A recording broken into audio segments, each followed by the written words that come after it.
Tests revealed. They quickly just sewed me back up after seeing I was lousy with inoperable bitterness. My tests all came back with an astonishingly high level of aggressively vapid pettiness. They've removed a bloody tumor of hatred the size of a lemon from the inside of my skull. My symptoms all pointed towards full-blown infection with a virulent and selfish greed.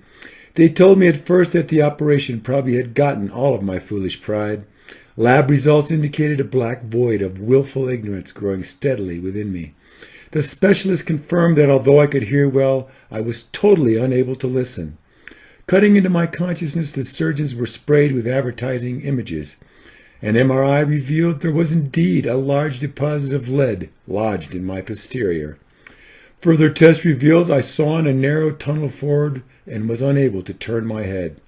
My blood work indicated that I was profoundly low on morals, faith, and scruples.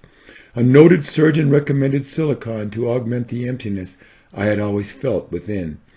My imbalance of understanding led to a toxic overproduction of hatred that had built up inside me. A moral blockage prevented me from ever feeling the effect of my actions upon any others. They found a ruptured valve that continuously leaked burning apprehension deep into my gut. Their expensive drugs enhanced my will to live, which had atrophied with age. Indeed, that greenish tint derived from my body's inability to eliminate its envy. A biopsy of my spleen showed it full of the bitterest form of unvented self-rejection. They had to go in and relieve the great pressure that anger was putting on my brain. The blood flow to my heart was nearly stopped by an accumulation of ill will. The phantom pains I suffered near my colon were due to my job and my wife. They removed the thick deposits of resentment that were causing my feet to drag. A malignantly enlarged ego had impaired my ability to observe my own foolishness. My overproduction of sarcasm was related to the large quantity of faith that I had lost. They determined I could not differentiate my own vent from random excavations.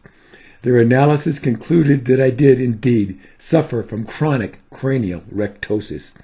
Genetic sampling revealed a self-entitled tendency towards amoral sales behavior. My blood sample came back positive for a real belief in the lies that they had me read. Scans revealed a potentially catastrophic buildup of frustration about my tongue. They extracted a writhing mass of unrelated marketing images from inside my trachea. He recommended avarice thinners to alleviate my potentially fatal grasping. They determined removing my morals would likely curb this crippling idealism. Operating on a cyst of stubbornness, they discovered my large fistula of frustration. Surgeons said they could correct my congenitally permanent, sarcastically knowing smirk. They said their latest drug could reduce my potentially fatal, artery-clogging sloth. Yet, ultrasonic images showed a very small boy, still laughing there, deep within me.